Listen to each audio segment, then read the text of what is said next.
Gerombolan pesilat kembali membuat onar, kali ini terjadi di kawasan permukiman warga di Desa Plumbon Gambang, Kecamatan Gudo, Kabupaten Jombang, Jawa Timur pada Minggu 16 Agustus 2026 dini hari.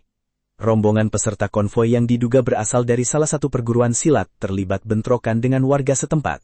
Peristiwa yang meletus sekitar pukul 1 pagi itu tak hanya merusak fasilitas rumah dan kendaraan, tetapi juga menelan korban luka dari pihak warga desa. Awal mula bentrokan mencekam di depan gapura desa. Insiden bermula ketika sejumlah warga melintas di sekitar area gapura desa usai menghadiri perayaan hiburan HUT Kemerdekaan RI. Secara tiba-tiba, gesekan terjadi di area itu hingga memaksa beberapa warga berlari masuk ke arah permukiman untuk mencari perlindungan. Kepala Desa Plumbon Gambang, Nur Wakit, mengaku terkejut saat mengetahui keributan tersebut sudah merembet hingga ke dalam wilayah permukimannya. Ratusan motor dan truk perguruan silat serbu permukiman. Berdasarkan pengamatan di lokasi, rombongan konvoi mulanya berjumlah sedikit sebelum akhirnya membengkak menjadi sangat banyak.